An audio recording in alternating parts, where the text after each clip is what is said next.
faut absolument que tu testes cette recette. J'ai une info importante pour toi avant de commencer cette vidéo. Ce que je te partage aujourd'hui est issu d'ateliers payants que j'ai décidé de t'offrir. C'est pourquoi tu verras un cadre live autour et que la qualité sera un peu moins bonne que d'habitude. Mais j'avais trop à cœur de te partager tout ça. Et au fait, moi, c'est Ariane des Croquantes. Je t'aide à manger plus brut, plus cru, plus végétal, pour que tu aies tellement d'énergie derrière que tu auras envie de partager la cuisine autour de toi. Peut-être même d'en faire un métier. Mais ça, je le garde pour une autre vidéo. T'es prête pour la recette? Let's go! On va préparer la pâte de date. Hop, donc là elle est assez tendre. On coupe toujours en morceaux comme ça. Et du coup, on va mettre aussi du sarrasin germé déshydraté. Alors là, il y a deux options. Soit on le moud, c'est ce que j'ai préconisé dans la recette, soit on le mixe. Et là, je vais vous proposer la version moulue. Allez, on va moudre tout ça. Voilà. On utilise un petit peu d'huile de coco.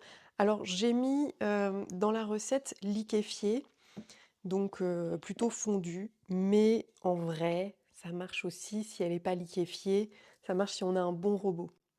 Donc moi j'ai un bon robot, donc on va le faire comme ça. Je vais mettre les amandes. J'aime bien là le goût qu'apporte l'amande, donc je mets un petit peu d'amande, mais on pourrait totalement mettre du souchet. Au fait, j'ai un petit truc à te dire.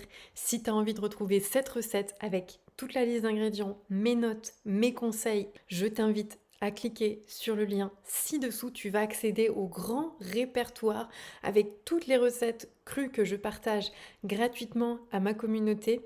L'idée, c'est un endroit centralisé dans lequel tu vas pouvoir retrouver plein de recettes, sachant qu'on est tout le temps en train d'en ajouter. Il y en a pour tous les goûts, tous les types de personnes, toutes les saveurs, etc.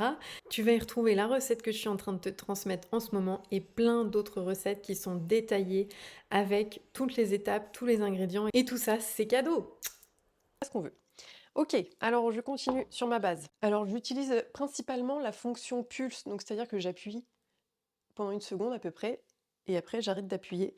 Donc là, ça commence à être plutôt pas mal amalgamé, mais par contre, on voit que la texture là, elle est pas, elle se tient pas assez. Donc là, on va ajouter un tout petit peu d'eau, vraiment le moins possible. Donc là, ça se tient bien. Là, je suis satisfaite, donc on va pouvoir y aller. Je vais me lancer pour faire le fond du cheesecake. Je le fais directement sur une petite assiette. Et là, pour le coup, le poussoir est juste génial, parce que ça va être fait en un rien de temps.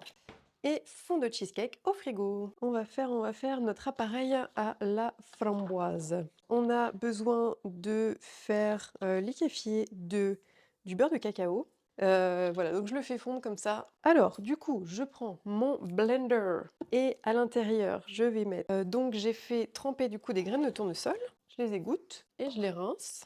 On a les framboises congelées et dans mon blender. Alors, du jus de citron. Ok, donc ça, hop, dedans. Et la stevia, quelques pincées. Et puis, on va mixer, goûter et ajuster.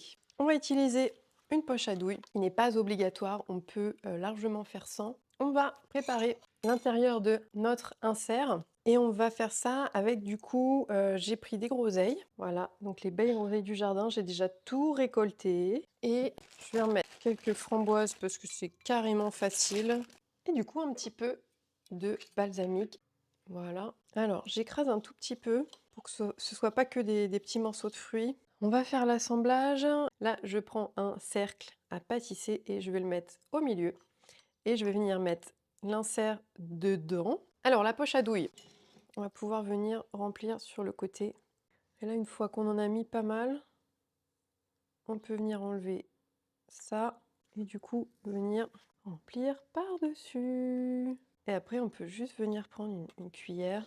Allez, voilà, voilà. Je vais le mettre au congélateur, qui lui est pas tout à fait prêt à être démoulé, mais en 1 ou 2 heures au frais, ça va largement le faire. Voilà, et j'ai envie de le décorer. Je vous montre un peu la déco que j'ai faite. Je vous souhaite une excellente après-midi. Bye bye et bon après-midi à tous.